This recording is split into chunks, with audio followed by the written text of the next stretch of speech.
Ang pagtataksil mula sa mga pinakamalapit sa iyo, ang pinakamasakit sa lahat, ibinibigay mo sa kanila ang lahat. Ang iyong yaman, oras, kalusugan, at bilang kapalit, ginagawa ka nilang isang maginhawang kalabaw na taga-araro. Naranasan mo na ba ang sitwasyon kung saan, sa halip na pasasalamat sa pagiging tagapagtaguyod ng pamilya, ang natatanggap mo lang ay isang malamig na utos? Sabi ni Mama kung pagod ka na sa pagiging alipin sa sarili mong pamilya, mag-subscribe sa channel na ito at i-like ang video na ito ngayon din. Ipapakita ng kwentong ito kung paano maganda, legal, at napakatinding ilagay sa lugar ang mga taong nag-akalang ikaw ay kanilang libreng alila. Nagising si Katrina dahil sa isang mapurol at nakakabigat na kirot na tumitibok sa kanyang mga sintido. Ito ang sakit ng talamak na kakulangan sa tulog na naipon sa nakalipas na 6 na buwan. Sa edad na 34, siya ay nakaupo bilang finance director sa isang malaking logistics company sa BGC. Ang kanyang mga araw ay binubuo ng mga multimilyong pisong budget, matitinding negosasyon, tax audits, at walang katapusang responsibilidad para sa isang departamento na may 50 tao. Nagtatrabaho siya ng 12 oras bawat araw, 6 na araw sa isang linggo. Ang linggo para sa kanya ay hindi lamang araw ng pahinga, kundi ang kaisa-isang araw kung saan pisikal niyang naibabalik ang kanyang lakas, upang sa Lunes ay muli siyang magsuot ng baluti at sumabak sa giyera. Ang asawa niyang si Jericho ay natutulog sa tabi niya. Pantay at malalim ang kanyang paghinga. Nakabuka ang mga braso at sinasakop ang kalahati ng espasyo ni Katrina. Si Jericho ay 30 anyos at sa nakalipas na 5 taon, siya ay nasa permanenteng estado ng paghahanap sa sarili. Nakalista siya bilang senior sales manager sa isang maliit na kumpanya ng construction materials. Tumatanggap siya ng maliit na sweldo na halos hindi sapat para sa gas ng kanyang sasakyan at mga pananghalian sa labas, at palagi siyang nagrereklamo tungkol sa kawalan ng hustisya ng kanilang management. Hindi kailanman isinumbat ni Katrina sa kanya ang pera. Lumaki siya sa isang pamilya kung saan naniniwala silang ang mag-asawa ay dapat magtulungan. Nang magpakasal sila 7 taon na ang nakalipas, si Jericho ay maalaga, malambing, itinuturing siyang prinsesa, at nangakong malapit na siyang makabangon at magtagumpay. Ngunit lumipas ang mga taon, hindi dumating ang malapit na. At ang buong pananalapi ng kanilang buhay ay tuluyang bumagsak sa mga balikat ni Katrina. Siya ang nagbabayad ng buwanang hulog para sa kanilang maluwang na 3-bedroom condo sa isang sikat na subdivision sa Makati.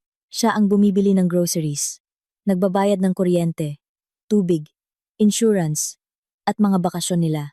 Kahit ang SUV ni Jericho, na buong pagmamalaki niyang ginagamit kapag nag-road trip kasama ang mga kaibigan, ay binili gamit ang year-end bonus ni Katrina. At sa buong panahong ito, inisip ni Katrina na dumadaan lang sila sa pansamantalang pagsubok. Ipinikit niya ang kanyang mga mata sa kawalan ng balanse sa pananalapi. Kinukumbinsi ang sarili na ang pinakamahalaga ay ang pag-ibig at pamilya. Ngunit sa pamilyang ito ay may isa pang hindi nakikita. Ngunit napaka-autoritaryang miyembro. Ang ina ni Jericho. Si Aling Carmelita. Isang babaeng may lumang pananaw, palautos, maingay, at lubos na kumbinsido na ang buong mundo ay dapat umikot sa kanyang mga kagustuhan. Mula pa noong unang araw na nagkakilala sila, ipinaramdam na ni Aling Carmelita kay Katrina na siya ang boss at ang manugang ay isa lamang pansamantalang karagdagan sa kanyang pinakamamahal na anak. At kung noong una ay ipinapakita ito sa pamamagitan ng matatalim na komento kung paano magluto ng sinigang si Katrina o kung paano siya mamantsa ng polo sa paglipas ng panahon, ang gana ng biyenan ay lumaki ng proporsyonal sa kinikita ni Katrina.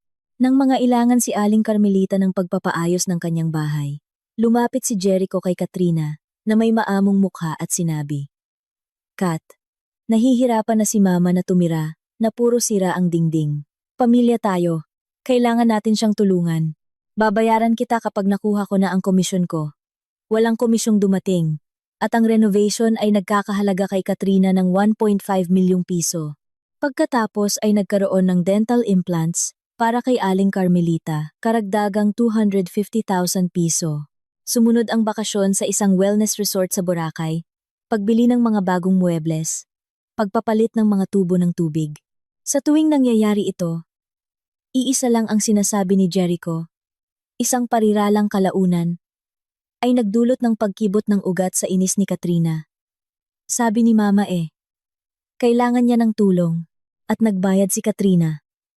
Nagbayad siya, dahil ayaw niya ng gulo, dahil mahal niya si Jericho, at umaasa siyang balang araw, ay pahahalagahan nito ang kanyang mga sakripisyo. Ngunit nitong buwan na ito, umabot na si Katrina sa kanyang limitasyon. Pagsasara ng quarter sa opisina, audit, pagpapalit ng mga contractors. Natutulog lang siya ng 4 na oras bawat araw. Ang kanyang nervous system ay sagad na. Buong linggo, iisa lang ang pinangarap niya. Sa araw ng linggo, papatayin niya ang kanyang telepono. Isasara ang makakapal na kurtina at matutulog hanggang tanghali. At pagkatapos ay hihiga lang sa katahimikan. Sinubukan niyang bumaligtad sa kabilang gilid ng kama. Nang biglang umupo si Jericho sa kama. Alas 7 pa lang ng umaga. Gising na. Antukin. Masiglang sabi niya. Habang hinihila ang kumot mula kay Katrina. Nanginig si Katrina sa lamig ng umaga. Jericho, linggo ngayon. Parang awa mo na. Hayaan mo muna akong matulog. Hindi ko na maramdaman ang mga braso't binti ko sa pagod. Walang tulog-tulog. May surprise ako sa'yo. Ngumiti siya ng napakalapad, parang nanalo sa loto. Nakita ko kung gaano ka kapagod. Nakita kong sagad ka na. Kaya pinlano ko ang lahat. Bangon. Maghilamos. Pupunta tayo sa probinsya. Sariwang hangin, katahimikan. Walang mga telepono. Inayos ko na ang mga gamit natin. Dumilat si Katrina. Sa kauna-unahang pagkakataon pagkatapos ng mahabang panahon, isang mainit na pakiramdam ng pasasalamat ang bumalot sa kanyang dibdib. Napansin ng asawa niya. Talagang inalagaan siya nito. Ang isiping makatakas mula sa sementadong syudad at makalanghap ng sariwang hangin sa isang tahimik na resort sa probinsya ay biglang naging parang kaligtasan para sa kanya. Talaga? Mahinang tanong niya habang umuupo sa gilid ng kama. Oo naman, Kat. Tara na. Kumilos ka na. Naghihintay na ang sasakyan. Mabilis siyang naligo. Nagsuot ng luma ngunit komportableng maong at isang paboritong oversized na t-shirt at rubber shoes. Abalang-abala si Jericho sa pasilyo. Sinusuri ang mga susi. Bumaba si Katrina sa sasakyan. Pakiramdam ay mahina ngunit masaya. Ibinaba niya ang sandalan ng passenger seat. Ipinikit ang kanyang mga mata. At agad na nakatulog ng malalim. At walang panaginip sa ilalim ng banayad na ugong ng makina. Nagising siya nang biglang tumalbog ang sasakyan sa isang malalim na lubak. Dumilat si Katrina at naguguluhang tumingin sa bintana. Sa halip na mga matataas na puno ng niyog at magagandang beachfront villa ng isang resort na inilarawan niya sa kanyang isipan, ang nakikita niya sa bintana ay ang mga nakatagilig na bakod ng isang lumang subdivision sa probinsya. Ang kalsada ay puro lupa at lubak-lubak dahil sa katatapos lang na ulan. Agad na nakilala ni Katrina ang rutang ito. Biglang bumagsak ang kanyang puso. Jericho. Nanginginig ang boses ni Katrina. Bakit tayo nandito? Kalsada ito papunta sa rest house ng mama mo Hindi inalis ni Jericho ang kanyang paningin sa kalsada. Mahigpit na nakahawak sa manibela.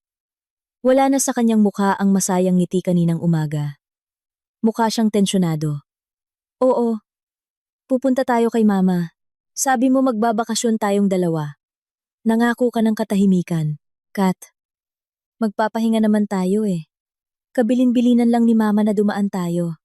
May kailangan lang siyang ipatulong doon. Mga 2 oras lang. Tapos didiretso na tayo sa beach. Malapit lang naman dito. Bakit ba sinisira mo agad ang mood ngayong umaga? Naramdaman ni Katrina ang pag-akyat ng pagduduwal sa kanyang lalamunan. Alam niya kung ano ang ibig sabihin ng 2 oras kaila Aling Carmelita. Nangangahulugan iyon ng mabigat at nakakapagod na trabaho hanggang gabi.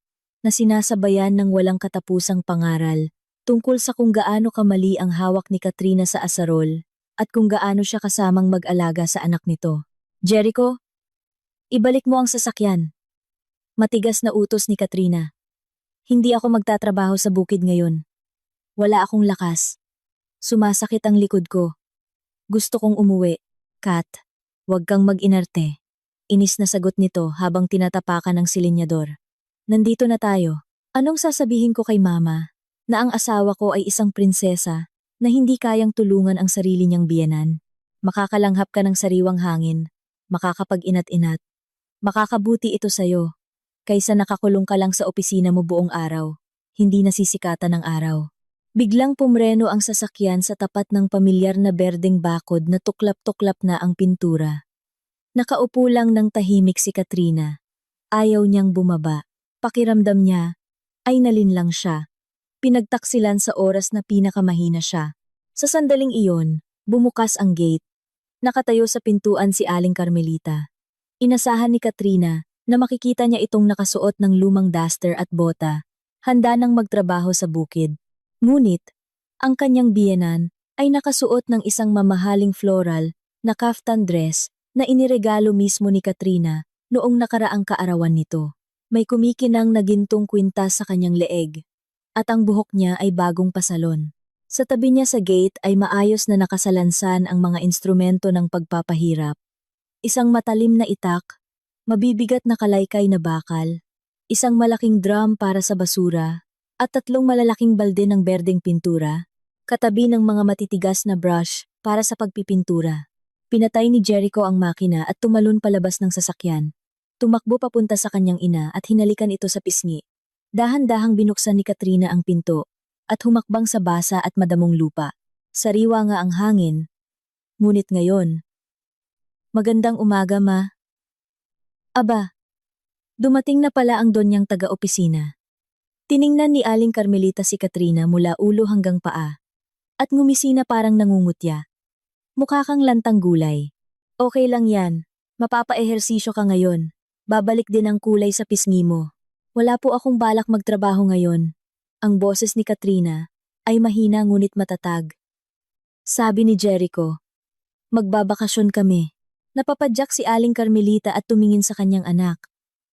Jericho, ano? Hindi mo ba ipinaliwanag sa asawa mo ang mga obligasyon niya? Lumapit si Jericho kay Katrina. Hinawakan siya sa siko at mabilis na nagsalita. Ibinaba ang boses. Malinaw na iniiwasang tumingin ng diretso sa kanyang mga mata. Kat, huwag ka nang gumawa ng eksena dito. Ganito ang sitwasyon. Pupunta kami ni Mama ngayon kaila Kapitan Ramon sa kabilang kalye. May malaking fiesta doon at kaarawan niya. Nangako si Mama na pupunta siya. At sasama ako. Nandoon ang mga lalaki mula sa dati kong trabaho. Kailangan kong makipag-usap para sa koneksyon. At ikaw, hindi makapaniwala si Katrina sa kanyang mga naririnig. Pupunta kayo sa fiesta para magpakasaya. Habang ikaw ay maiiwan dito. Malakas na putol ni Aling Carmelita para marinig ni Jericho. Inihanda ko na ang listahan ng mga gagawin mo. Nandoon sa veranda. Kailangan mong linisin ang buong likod ng lote. Tabasin mo lahat ng matataas na damo at tanggalin ang mga malalaking bato gamit ang itak. Gusto kong magpatayo ng gazebo dyan next month. Matatapos mo yan hanggang hapon kung hindi ka magtatamad-tamaran. Nasisiraan na ba kayo ng bait? Umatras si Katrina ng isang hakbang at tinabig ang kamay ng kanyang asawa. Ito ang kaisa-isa kong day off sa buong buwan. Finance director ako, hindi niyo ako pahinante. Ako ang bumubuhay sa anak niyo. At nagbabayad ng mga luho ninyo. Tapos, dinala niyo ako dito sa pamamagitan ng panlilinlang para pagtabasin niyo ako ng damo. Habang nagpapakasaya kayo sa handaan, naging mapula ang mukha ni Jericho. Naikuyom niya ang kanyang mga kamao. Tumahimik ka, Katrina. Sigaw niya nang napakalakas na nagpatahol sa aso ng kapitbahay. Wag na wag mong kakausapin ng ganyan ang mama ko. Asawa kita, at tungkulin mong tulungan ang pamilya ko. Ang pera mo ay pera nating dalawa. Wala kang karapatang isumbat yan, sabi ni mama. Tabasin mo ang damo. At pinturahan mo ang bakod hanggang mamayang gabi. Tapos ang usapan. Kunin mo ang itak at magtrabaho ka na. Babalik kami ng alas 7 ng gabi. Kung hindi pa handa ang buong lote, uuwi kang naglalakad. Ngumisi ng tagumpay si Aling Carmelita habang inaayos ang kanyang buhok. Ayan, anak, turuan mo ng leksyon ng asawa mo. Halika na sa sasakyan. Kanina pa naghihintay kela kapitan. Buong pagmamalaking naglakad ang biyenan, papunta sa SUV ni Katrina. Si Jericho, nang hindi man lang lumilingon, ay umupo sa manibela. Sumara ang mga pinto. Umugong ang malakas na makina na nabili mula sa mga walang tulog na gabi ni Katrina at ang sasakyan, naiwan ang makapal na alikabok, ay nawala sa kanto. Naiwang mag-isa si Katrina. Nakatayo siya sa gitna ng bakurang puno ng damo, nakatingin sa kinalawang na itak, na nakasandal sa sirang bakod. Hinahangin ang kanyang buhok. Sa sandaling iyon, inasahan niyang iiyak siya. Inasahan niyang magwawala siya. Naluluhod siya dahil sa sama ng loob at kawalan ng magagawa. 7 taon niyang sinubukang maging mabuting asawa. 7 taon niyang binayaran ang buhay nila. Tiniis ang panghihiya, nilunok ang mga panlalait, naniniwala sa isang ilusyon ng pamilya. Ngunit sa huli, dinala lang siya sa isang plantasyon at iniwan para pagbayaran ang kanyang karapatang tawaging asawa. Ngunit walang pumatak na luha. Sa halip na nakapapasong sakit sa kanyang dibdib, biglang nabuo ang isang malamig at matalim na kawalan. Ang cortisol na lumalason sa kanyang dugo sa loob ng maraming buwan ay biglang napalitan ng malakas na pagdaloy ng adrenaline. Dahan-dahang lumapit si Katrina sa itak. Sa kanyang utak, nasanay sa pagmamanipula ng mga numero, panganib, at crisis management strategies, may biglang nag-click na deactivate ang victim mode. Na-activate ang anti-crisis manager mode. Tiningnan niya ang magulong lote ng kanyang biyenan, ang mga nabulok na kulungan, ang mga paboritong halaman nitong bougainvillea, at kalamansi, at ang tuklap na bakod. Sabi ni Mama, tabasin ang damo at pinturahan ang bakod. Mahinang sinabi ni Katrina ng malakas, at isang nakakatakot, at malamig na ngiti ang lumitaw sa kanyang mukha. Sige, Jericho, magkakaroon kayo ng bukid, at magkakaroon kayo ng bagong bakod. Makukuha niyo kung ano mismo ang iniutos niyo. Pero ang presyo ay hindi niyo magugustuhan. Kinuha ni Katrina ang kanyang telepono mula sa bulsa. Malakas ang signal. Binuksan niya ang browser at nag-search ng lokal na kumpanya ng heavy equipment. May 9 na oras pa bago maggabi. Sobra-sobra ang oras na iyon para durugin ang kanilang mga ilusyon. Bumagsak ang itak sa lupa na may mahinang kalabog. Hindi na ito ibinalik ni Katrina. Sa sirang bakod, nakatayo siya sa gitna ng pag-aari ng iba. Nilalanghap ang amoy ng basang damo at lupa. At pisikal niyang naramdaman kung paano namatay sa loob niya ang isang malaki, mainit, at nagtitiwalang bahagi ng kanyang sarili. Ang mismong bagay na nagpilit sa kanyang maniwala sa loob ng 7 taon sa fairy tale na ang pamilya ay walang kondisyong suporta. Tapos na ang fairy tale. Nagsimula na ang malupit na corporate realism. Dahan-dahang pinagmasdan ni Katrina ang paligid. Ang lote ni Aling Carmelita ay isang klasikong halimbawa ng kaguluhan sa probinsya na pinarami ng kasakiman ng isang matanda. Ang 1,000 square meters na lupa ay magulong na puno ng mga nabubulok na tabla, mga tambak ng tuyong dahon, at mga tagilid na kulungan ng manok, nagawa sa lumang bintana. Sa kahabaan ng bakod, nakatayo ang isang hindi madaanan na pader ng mga puno ng kalamansi at bougainvillea, ang ipinagmamalaki ng kanyang biyenan, na hindi kailanman pinuputulan kaya matagal na itong naging parang gubat. Ang buong lote na inutos nilang linisin niya ay puno ng malalaking bato at matataas na talahib. Kahit isang plato ng mga sundalo ay hindi kayang tabasin ang lahat ng ito. Nang mano-mano, hanggang gabi, imposible itong gawin pisikal. At alam iyon ni Jericho, alam iyon ni Aling Carmelita. Ang gawain ay hindi ibinigay para makakuha ng resulta. Ang gawain ay ibinigay upang sirain si Katrina. Pahiyain siya. Pilitin siyang gumapang nang nakaluhod sa putik upang patunayan ang kanyang kakulangan bilang isang tamang manugang. Upang sa gabi ay maaari nila siyang sermonan dahil sa kabagalan, ngumisi si Katrina. Isang malamig, halos parang ahas ng ngiti ang sumilay sa kanyang mga labi.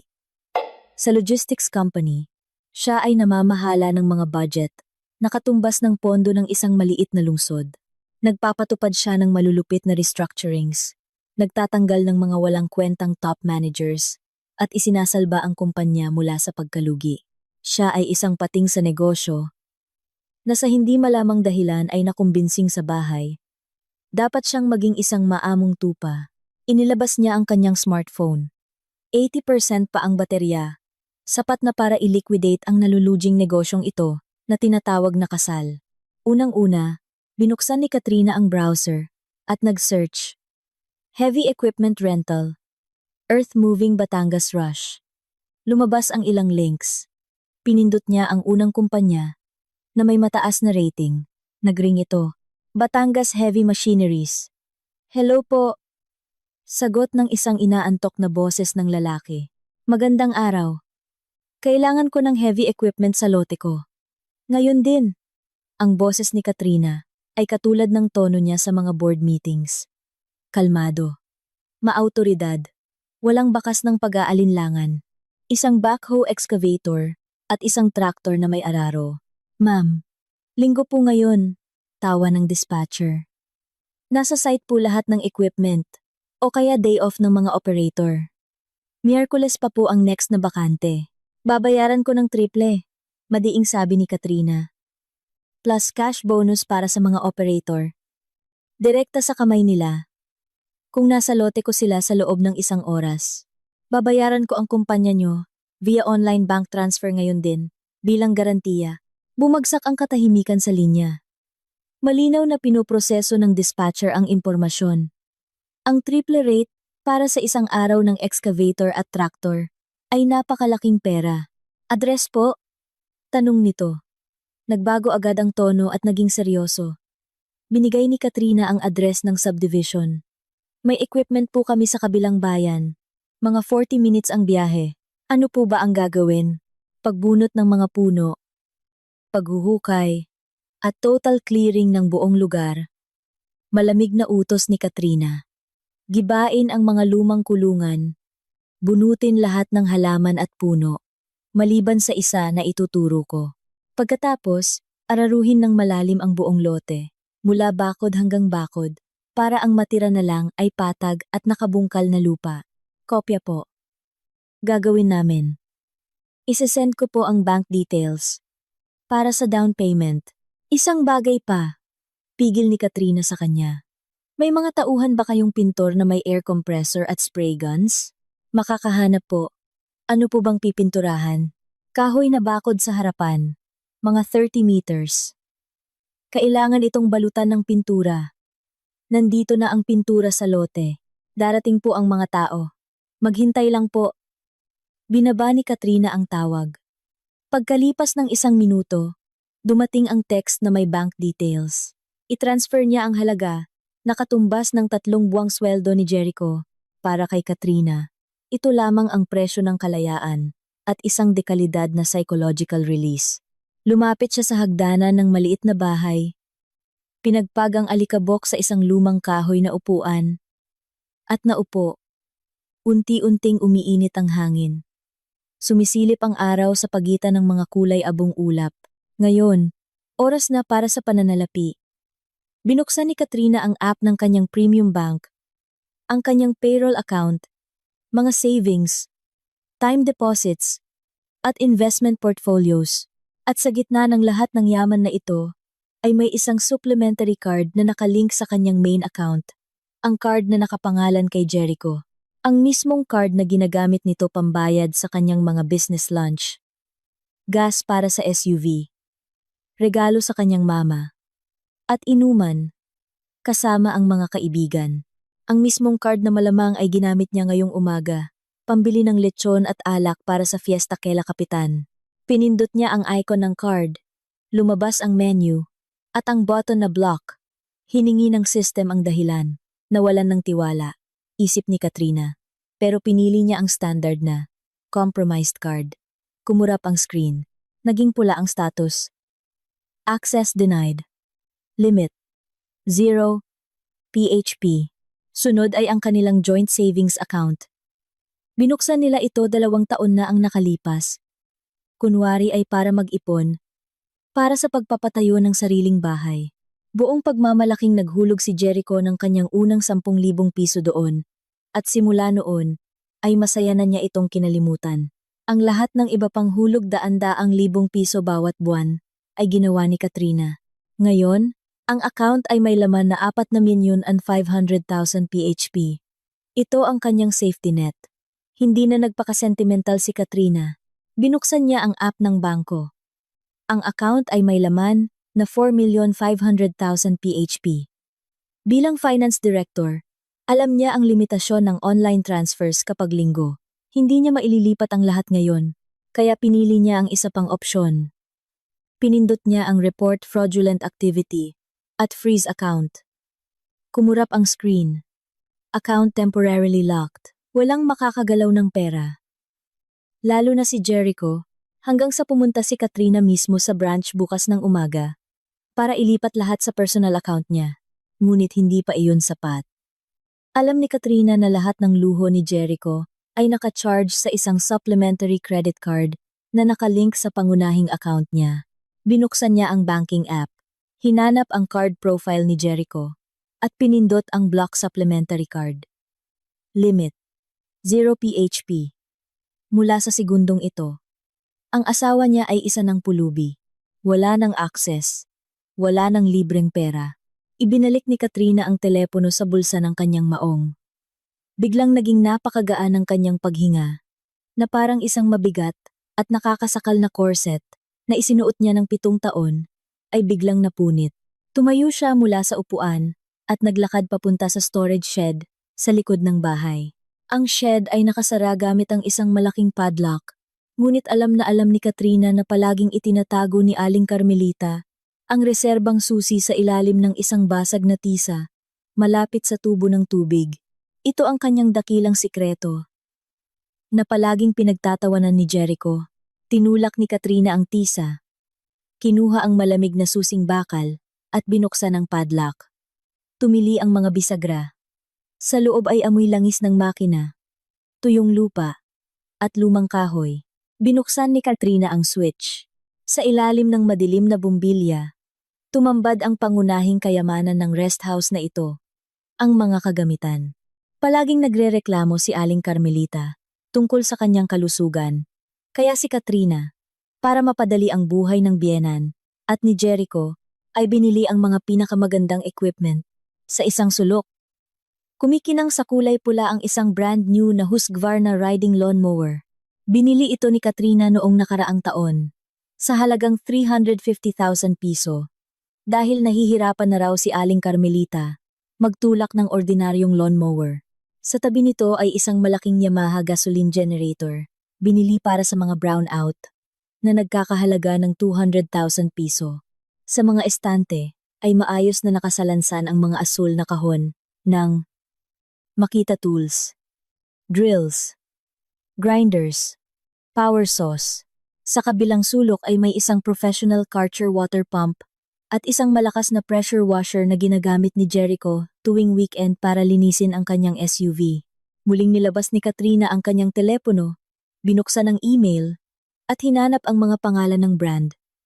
Dose-dosena ng mga electronic receipts at warranty cards ang agad na lumabas sa screen. Lahat ng orders ay ginawa gamit ang kanyang account, binayaran ng kanyang card. Sa lahat ng resibo, sa ilalim ng buyer, ang nakalagay ay ang kanyang pangalan. Sa mata ng batas, pag-aari niya ang lahat ng ito hanggang sa pinakahuling tornilyo. Lumabas siya ng shed at naglakad patungo sa maluwang na open veranda. Doon nakalagay ang isang napakalaking set ng Italian rattan furniture. Isang malaking sofa, 2 armchair, at isang lamesa na may glass top. Naalala ni Katrina kung paano siya kinumbinsi ni Jericho na nahihiya raw ang mama nito na tumanggap ng mga bisita gamit ang lumang plastik na upuan. Ang set ay nagkakahalaga ng halos 300,000 piso at siya rin ang bumili nito. Binuksan ni Katrina ang isang app para sa tracking, moving service, Lala Move, Transportify. Pumili ng isang Trototon closed van at dalawang malalakas na pahinante. Pinili niya ang rush. Kinuwenta ng algorithm ang oras. Darating ang sasakyan sa loob ng 35 minuto. Bumalik siya sa hagdanan. Mula sa kalsada, narinig ang isang mabigat at papalakas na ugong. Ang lupa sa ilalim ng kanyang mga paa ay bahagyang nanginig. Tumingala si Katrina. Sa makipot na kalsada ng subdivision, binabali ang mga nakalaylay na sanga ng mga puno. Dahan-dahang gumagapang na parang mga tangke ang isang higanting dilaw na backhoe excavator at isang pulang traktor na may malaking bakal na araro. Sumunod sa kanila ang isang luma at bulok na minivan, kung saan nakadungaw ang mga seryosong lalaki na nakasuot ng mga damit na puno ng mantsa ng pintura. Huminto ang convoy sa gate. Tumalon mula sa cabin ng excavator ang isang matipunong lalaki na naka-uniform. Pinagmasdan niya ang lote, tapos tumingin sa payat na si Katrina na nakatayo sa hagdan at lumapit sa gate. "Kayo po ba ang may-ari, ma'am?" Tanong niya, gamit ang malalim na boses. "Ako po si Mang Boy, ang foreman ng Batangas Heavy Machineries. Dinala ko na ang equipment at mga pintor. Confirm po ba natin ang gagawin?" Bumaba si Katrina mula sa hagdan at lumapit kay Mang Boy. Ang kanyang mga mata ay ganap na kalmado. Walang kahit anong bakas ng pagwawala o pag-aalinlangan. "Confirmed, Mang Boy." Itinuro niya ang lote gamit ang kanyang kamay. "Nakikita niyo yung mga lumang kulungan? Gibain at patagin. Nakikita niyo yung makapal na halamanan sa tabi ng bakod? Bunutin pati ugat. Nakikita niyo itong baku-bakong lupa at mga bato?"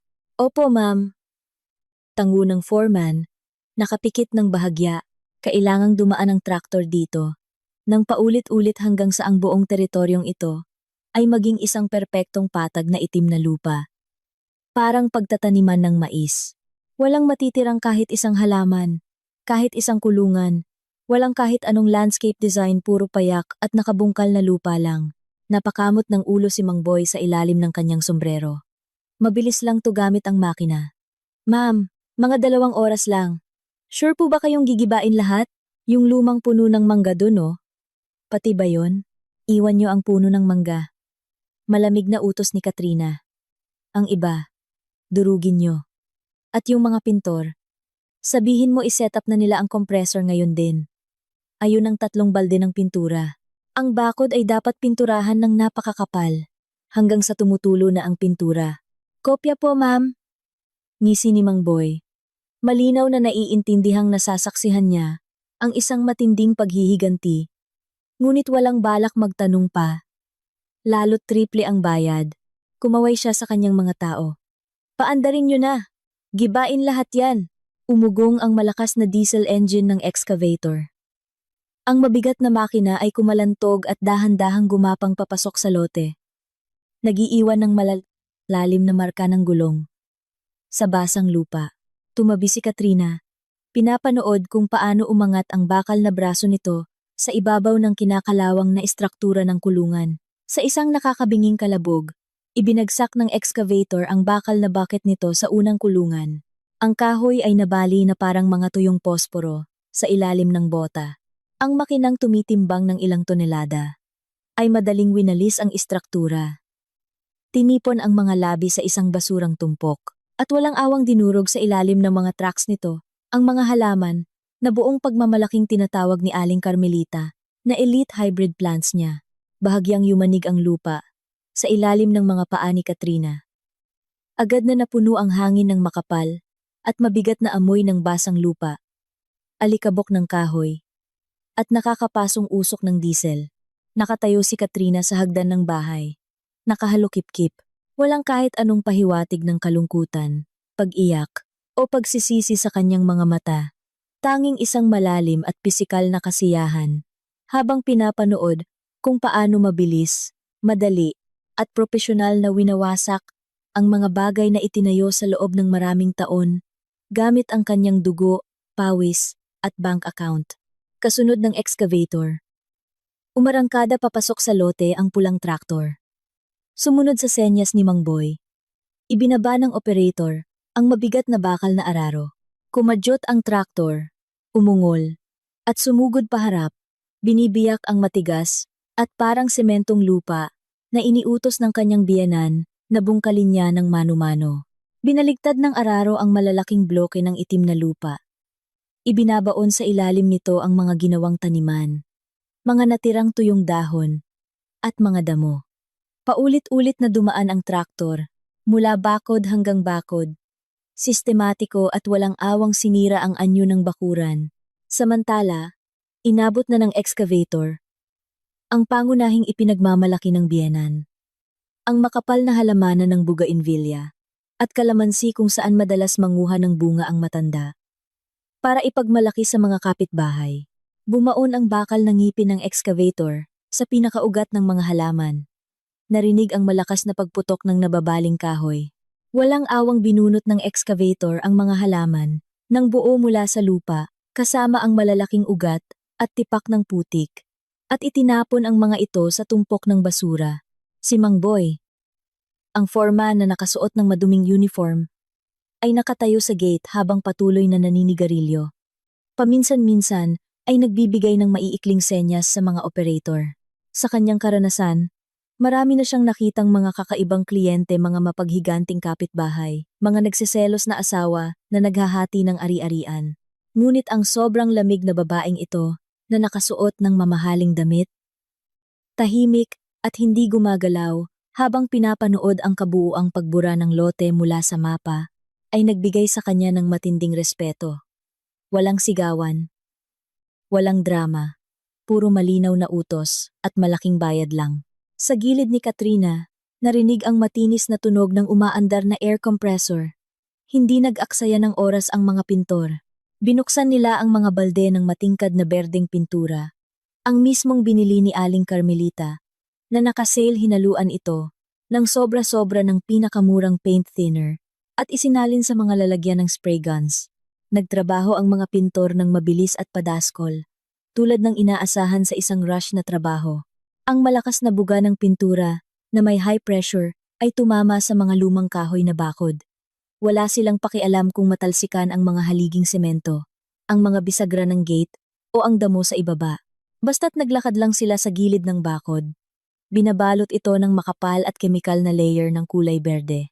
Ang matapang at nakakapasong amoy ng thinner ay mabilis na tumabon sa amoy ng basang lupa na lumilikha ng isang nakalalasong hangin ng kumpletong pagkawasak. Ang pintura ay tumutulo sa mga tabla, sa malalaking patak, nanunuot sa tuyong kahoy. Sa sandaling iyon, sa bumukas na gate, nilampasan ang ingay ng compressor. Pumasok ng paatras ang closed van, na in-order ni Katrina.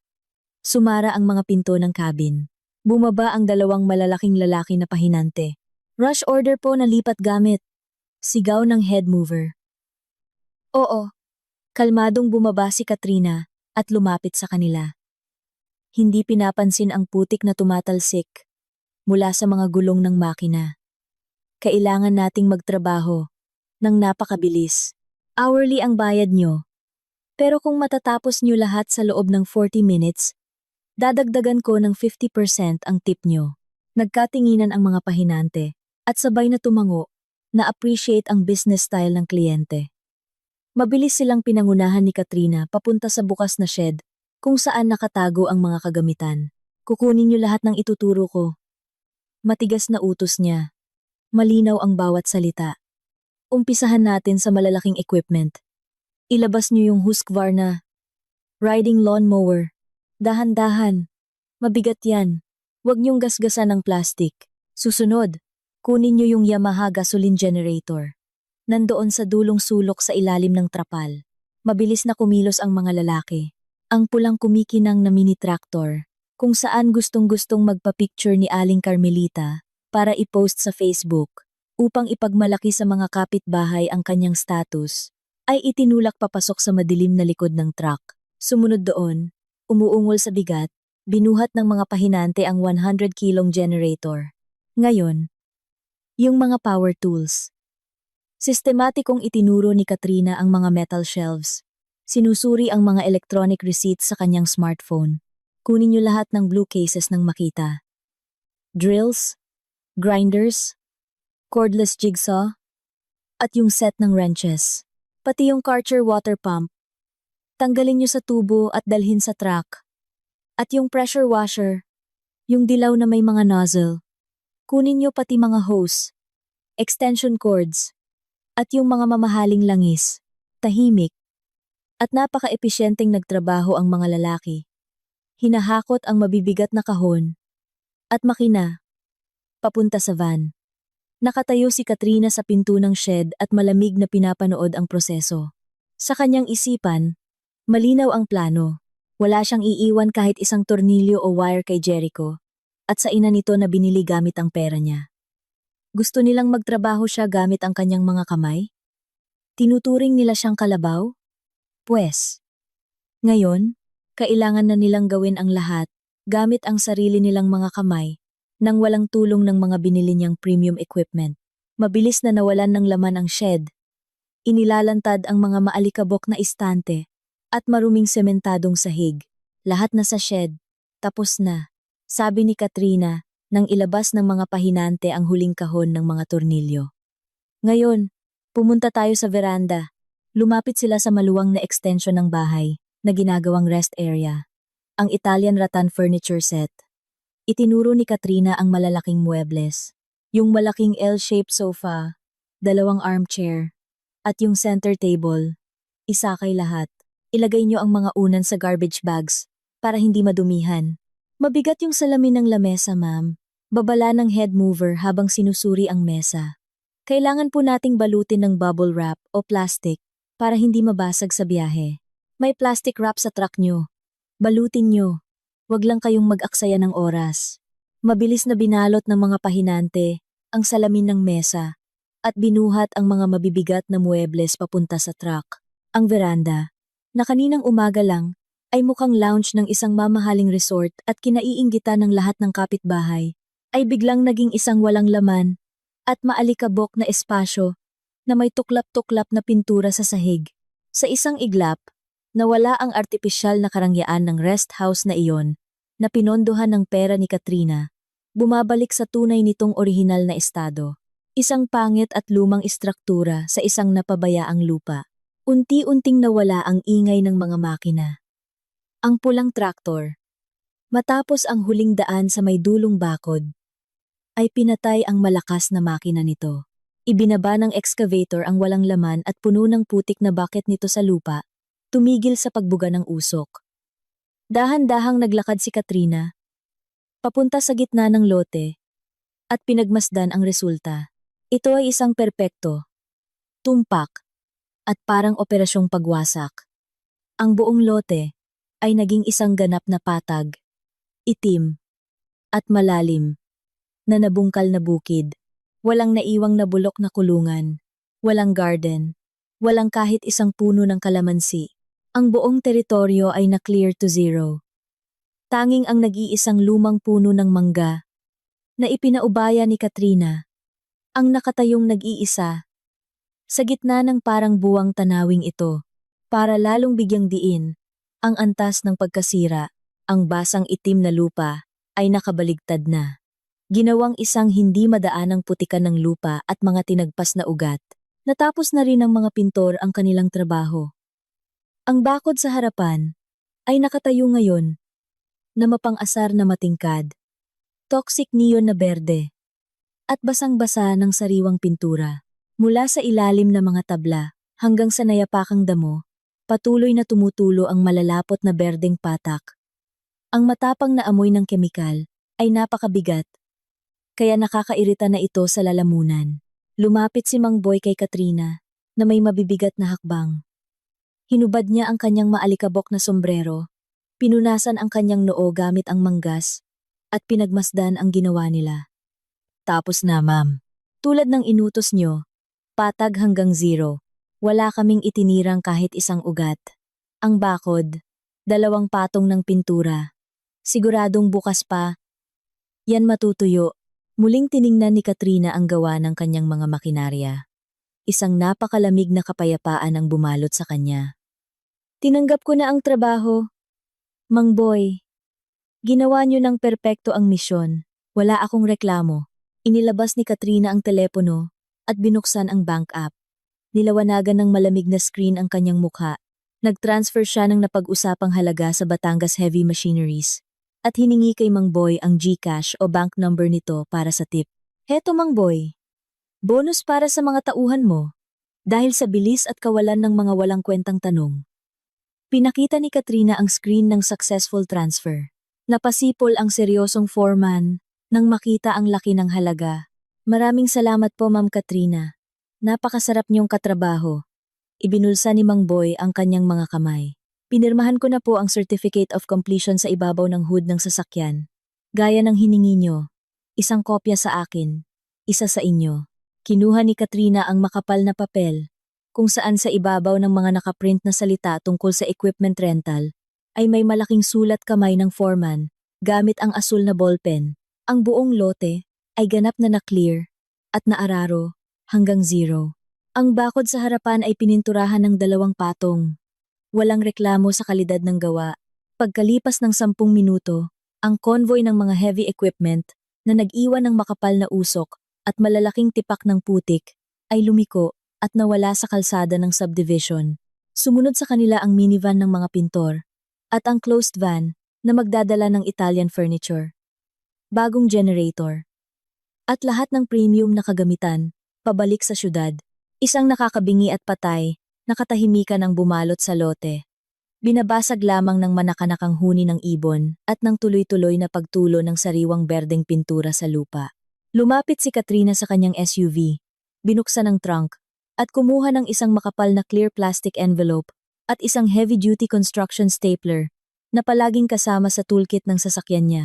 Sa ibabaw ng hood ng sasakyan, gamit ang notepad mula sa glove compartment, mabilis at malinaw siyang nagsulat ng isang sulat kamay na mensahe. Ang teksto ay tuyo at direkta. Parang isang legal na dokumento. Jericho, ang pagpondo ko sa pamumuhay mo at sa mga kapritso ng mama mo ay ganap na itinigil. Lahat ng bank cards ay nakablock na. Ang joint account natin ay naka-freeze na. At ang lahat ng ari-arian na binili gamit ang pera ko ay kinuha ko na. Nasa loob ng envelope na ito ang Certificate of Completion mula sa mga operator ng traktor. Naararo na ang lupa, napinturahan na ang bakod. Bukas, magsasampa ang abogado ko ng formal na petisyon para sa annulment. Kasama na ang paghahati ng mga ari-arian. Huwag ka nang bumalik sa kondo. Papalitan na ang mga susi. Ang lahat ng komunikasyon natin, mula ngayon, ay dadaan na lamang sa abogado ko. Ipinasok niya ang papel sa loob ng clear plastic envelope. Isinama niya rin doon ang certificate na pinirmahan ni Mang Boy at ang isang patong ng mga nakaprint na resibo ng mga kinuha niyang equipment at muebles. Isang malinaw na ebidensya na walang gamit ng iba mula sa rest house, kundi binawi lamang kung ano ang legal na pagmamay-ari ni Katrina. Lumapit siya sa bakod sa harapan, na umaalingasaw sa nakakalasong amoy ng thinner, at inilapat ni Katrina ang plastic envelope sa isa sa mga tabla. Bumuhat siya ng puwersa, at itinusok ng malakas ang 4 na metal staples. Gamit ang stapler, idinikit ng matibay ang mga dokumento sa malagkit at nakakalasong berdeng kahoy. Ngayon, ang plastic pocket na ito, na naglalaman ng sentensya ng kamatayan ng kanilang kasal, ay nakabitin mismo sa level ng mata. Nagko-contrast sa nawasak na background ng lote. Isang perpektong instalasyon ng isang nawasak na pamilya. Sumakay si Katrina. Pinaandar ang makina. At nilakas ang aircon para mawala ang amoy ng basang lupa at pintura sa loob ng sasakyan. Dahan-dahang umusad ang SUV. Iniiwan ang naararong kaparangan. Pagkabalik ng sasakyan sa sementadong highway pabalik ng Metro Manila, ikinonekta ni Katrina ang kanyang telepono sa Bluetooth ng sasakyan at nagdial. Hindi nagtagal ang pagring. Attorney Victoria Mendoza speaking. Sagot ng isang malalim at kumpirmadong boses ng babae. Kilala ni Katrina ang abogadong ito dahil sa matitinding corporate arbitrations, ngunit si Attorney Mendoza rin ay kilala bilang pinakawalang awang espesyalista sa mga annulment at legal separation cases na may agresibong paghahati ng ari-arian. Attorney Vicky. Magandang hapon. Si Katrina ito ng Logistics Group. Pasensya na sa abala ngayong linggo. Kailangan ko agad ng serbisyo mo hindi para sa negosyo, kundi sa pamilya. Nakikinig ako, Katrina. Ang tono ng abogado ay agad na naging parang siruhano sa seryoso. Anong nangyari? Sisimulan ko na ang proseso ng annulment at legal separation. Kailangan kong maging napakalupit ng proseso, kasama na ang buong pagbawi ng mga assets ko mula sa aming conjugal property. Mga detalye, maikling tanong ni Vicky. Kasal kami ng 7 taon, walang anak. Ang kondo ay binili noong kasal na kami. Pero ang down payment at 100% ng hulog ay nanggaling sa payroll account ko. Ang sasakyan niya ay binayaran ko. May mga resibo at bank statements ako. Bukod doon, sa nakalipas na 5 taon, ako ang nagpondo ng renovation sa bahay ng biyenan ko. Bumili ng dental implants niya at nagbayad ng mga bakasyon nila. Nasa akin ang mga bank statements na magpapatunay na 90% ng pondo ng pamilya ay galing sa akin. Narinig ang mahinang tawa sa linya. Klasikong senaryo, komento ng abogado. May ginawa ka na bang hakbang? Kakablock ko lang ng lahat ng bank cards niya na nakalink sa accounts ko. Nilipat ko lahat ng joint savings namin na 4.5 million sa secret account ko at kinuha ko mula sa rest house ng nanay niya ang lahat ng appliances at equipment na nakapangalan sa akin. Medyo delikado ang ginawa mo, Katrina. Sa mata ng batas, conjugal property ang mga kinuha mo. Susubukan kang akusahan ng asawa mo ng pagnanakaw. Pero huwag kang mag-alala. Idedepensa natin ito bilang safeguarding of assets dahil sa pagiging irresponsable niya sa pera. Kailangan nating unahan sila. Bukas ng 9 a.m. Hinihintay kita sa opisina. Magsasampa tayo ng formal na petisyon para sa annulment at hihingi agad ng Temporary Restraining Order, TRO, at Freeze Order. Ibablock natin ang karapatan niyang ibenta ang kotse o ang parte niya sa kondo. Handa ka na ba na siya? At ang nanay niya ay gagamit ng emosyon, magbabanta at magwawala? Wala na akong emosyon para sa mga taong to, Attorney Vicky. Puro malamig na kalkulasyon na lang. Magandang mindset. Magkita tayo bukas. Kahit anong pagtatangkang kausapin ka niya, ignore mo o i-record. Binaba ni Katrina ang tawag. Tumagal ng 1 oras ang biyahe pabalik ng BGC. Ang kanyang 3-bedroom condo, na matatagpuan sa isang high-end na building, ay sumalubong sa kanya ng pamilyar na katahimikan at perpektong kaayusan. Si Katrina mismo ang pumili ng kondo na ito. Dito, bawat sulok ay sumasalamin sa kanyang panlasa, mula sa minimalist na muebles hanggang sa mamahaling built-in appliances. Si Jericho ay nakitira lang dito. Hindi nag-ambag kahit 1 piso o 1 patak ng pawis sa mga pader na ito. Dumiretso si Katrina sa kwarto, kumuha ng pinakamalaking Samsonite na maleta mula sa walk-in closet at binuksan ito sa ibabaw ng kama. Kumilos siya ng sistematiko, parang isang makina. Hindi hinahayaan ang sarili na tumigil para tingnan ang mga pictures nilang mag-asawa o mga sentimental na bagay. Inimpake lang niya ang kanya. Mga business suits, pangaraw-araw na damit, sapatos, underwear, at ang kanyang box ng mga alahas. Mula sa built-in safe, kinuha niya ang lahat ng cash, passport, at ang folder ng mga titulo at dokumento. Pagkatapos, pumunta siya sa home office. Maingat na inilagay ang kanyang work laptop, chargers, at hard drive sa kanyang leather bag. Nang matapos, naglakad-lakad siya sa kondo sa huling pagkakataon.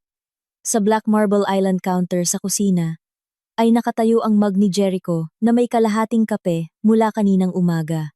Kinuha ni Katrina ang susi niya sa kondo, ang mabigat na magnetic keycard para sa elevator, at idinagdag doon ang mga susi mula sa mamahaling Italian locks ng pinto at malakas na ibinagsak ang mga ito sa ibabaw ng counter sa tabi ng mug ni Jericho. Hindi na niya kailangang manatili dito. Bukas ng umaga, sisimulan ng kanyang abogado ang proseso ng pagpapalayas kay Jericho. Sa ngayon, wala siyang balak na makasama ito sa iisang espasyo. Pakinggan ang mga palusot nito o mga sigaw nito. Kinuha niya ang kanyang telepono at nag-book ng isang executive suite sa isa sa mga pinakamagandang 5-star hotel sa Makati. Pumasok agad ang bayad. Hinila ni Katrina ang mabigat na maleta palabas ng pinto. Isinara ang mabigat na pinto sa kanyang likuran, nang hindi man lang lumilingon. Makalipas ang isang oras, inaayos na niya ang kanyang mga gamit sa maluwang at malinis na hotel room sa 15th floor na may panoramic view ng skyline ng syudad. Dinalhan siya ng room service ng matapang na double espresso at isang bote ng mineral water. Hinubad ni Katrina ang kanyang rubber shoes.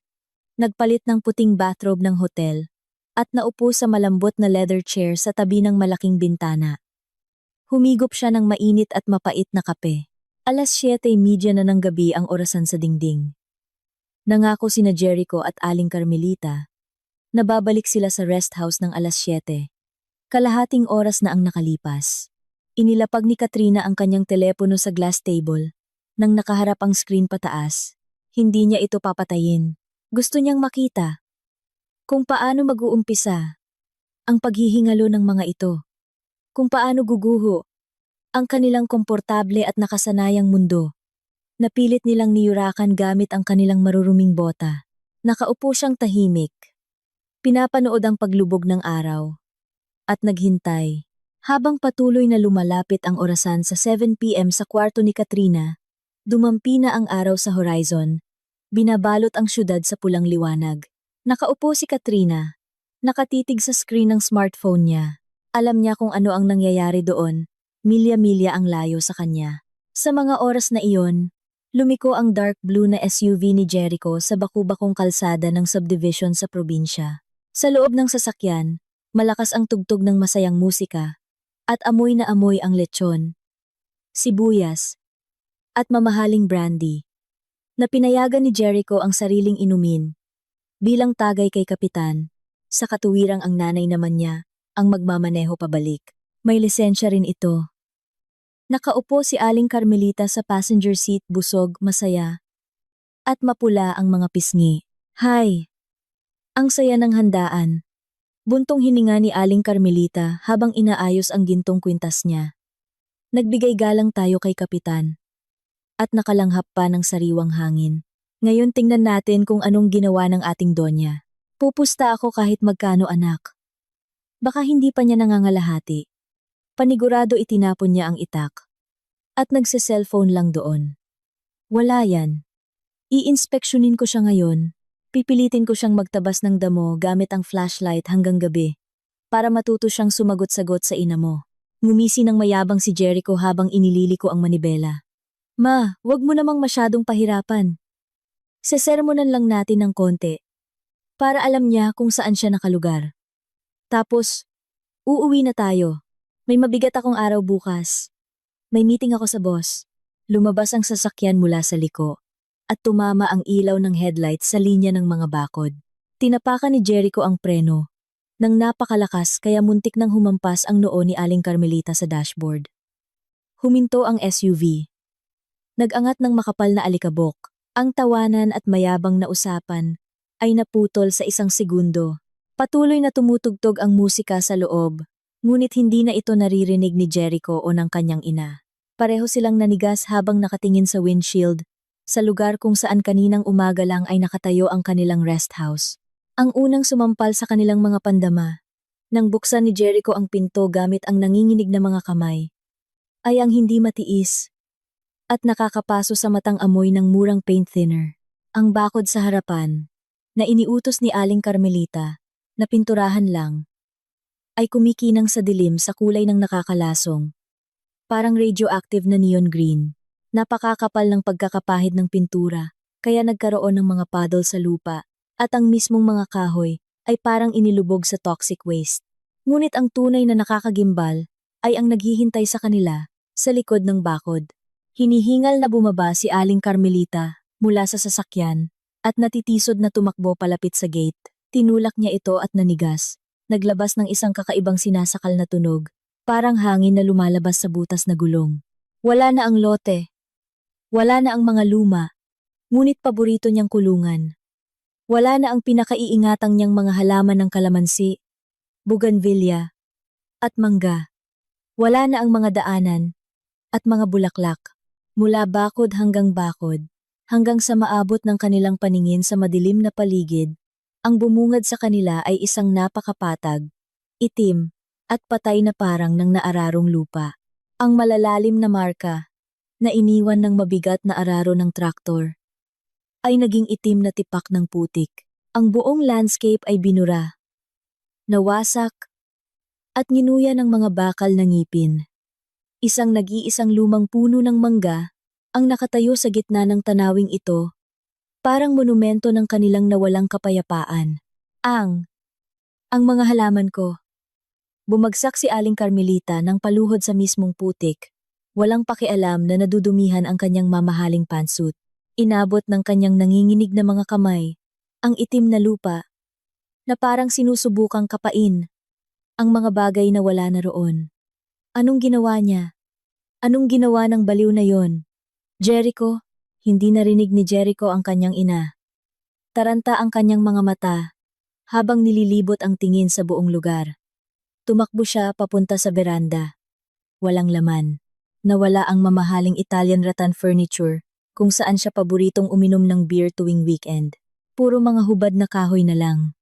Lumingon siya at tumakbo papunta sa shed. Bukas na bukas ang pinto. Sira ang padlock. Sa loob ay nakakabinging kawalan. Walang pulang lawnmower. Walang generator. Walang power tools. Walang water pump. Ang kagamitan na nagkakahalaga ng daan-daang libong piso ay parang naging bula, panik malamig, at malagkit na panik ang nagsimulang pumuno sa kanyang dibdib. Hindi ito simpleng pag-aamok ng asawa. Ito ay isang total na pag-clear out. Tumakbo siya pabalik sa gate, at doon, napansin ng kanyang mga mata, sa gitna ng bakod na kapako, gamit ang matitibay na construction staples sa basang, nakakalasong pintura, ay nakabitin ng isang clear envelope na may mga papel. Tumakbo si Jericho papunta rito. Halos madulas sa basang damo. Nadumihan ng pintura ang kanyang jacket. Pero wala siyang pakialam. Nanginginig ang kanyang mga daliri. Nang bunutin niya ang mga papel, gamit ang flashlight ng phone, sinimulan niyang basahin. Ang malamig at diretsyong sulat ni Katrina ay hindi nag-iwan ng espasyo para sa maling akala. Ang pagpondo ko sa pamumuhay mo, ganap na itinigil. Mga accounts inubos na, ari-arian kinuha na. Annulment, papalitan. Ang susi, sa ilalim ng sulat, ay ang Certificate of Completion. Ang lote ay na-clear, at naararo hanggang 0. Lupa na araro, bakod na pinturahan, at ang 12 ng resibo ng mga kinuha na gamit, kung saan malinaw na nakasulat, bumili, Katrina S. Mendoza. Hindi to totoo. Bulong ni Jericho. Nararamdamang gumuho ang lupa sa kanyang paanan. Hindi niya kaya. Babae lang siya. Hindi niya kayang gawin lahat to sa isang araw. Jericho, tumawag ka ng pulis. Tili ni Aling Carmelita mula sa lupa. Ikinakalat ang putik at luha sa kanyang mukha. Ninakawan niya tayo. Tumawag ka ng pulis. Ipapakulong natin ang malanding yan. Kinuha niya ang mga muebles ko. Taranta at nanginginig na inilabas ni Jericho ang kanyang telepono. Binabaliwala ang sigaw ng ina. At tinawagan si Katrina. Ang pagring ay tila napakatagal. Bawat tunog nito ay parang pukpok ng martilyo sa kanyang ulo. Sa wakas, narinig ang isang click. At sa linya ay tumunog ang isang ganap na kalmado at patag na boses ni Katrina. Walang galit sa boses niya. Walang yabang. Walang takot. Ganito magsalita ang mga tao sa mga estranghero sa pila. Hello? Kat! Sumabog ang boses ni Jericho sa isang hysterical na sigaw. Anong kalokohan to? Nasiraan ka na ba ng ulo? Anong ginawa mo sa rest house? Nasaan ang mga gamit at muebles? Tatawag ako ng pulis ngayon din.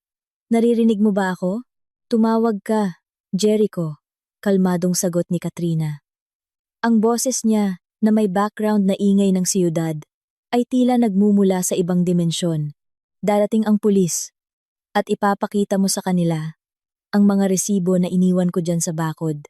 Lahat ng appliances at muebles na yan ay nakapangalan sa akin.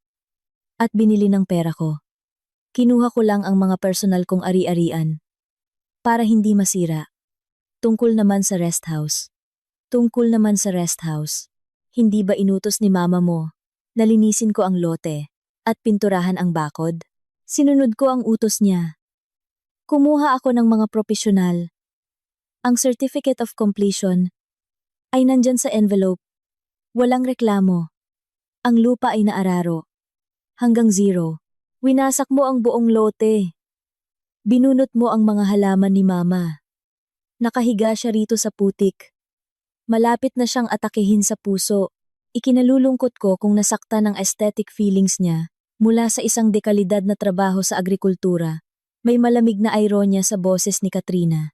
Sa susunod na naisipan niyang tratuhin ang isang tao na parang alipin. Mas mabuting linawin niya ang instructions niya. Katrina, itigil mo na tong kalokohan na to.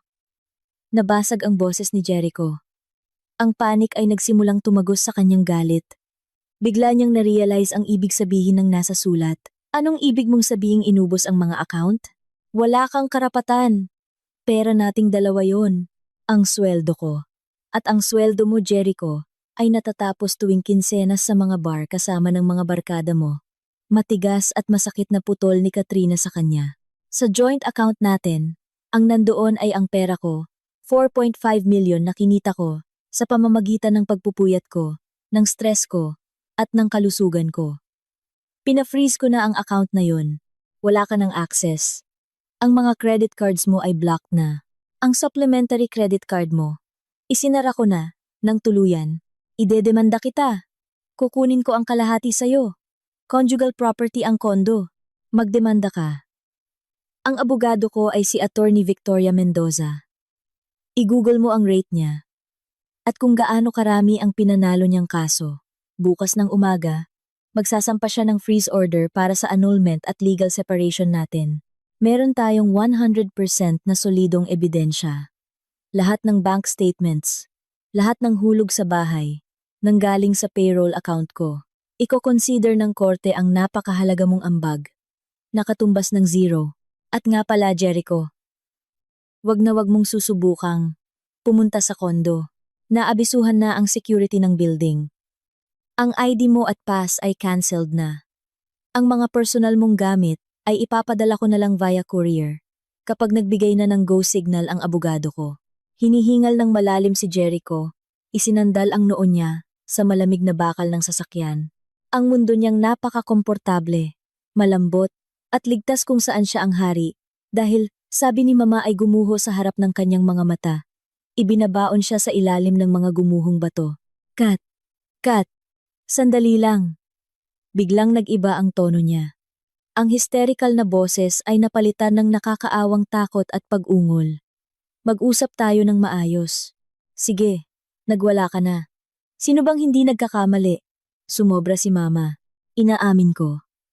Kakausapin ko siya. Magsosorry siya. Puntahan kita dyan ngayon. Pag-usapan natin. Kat, pamilya tayo.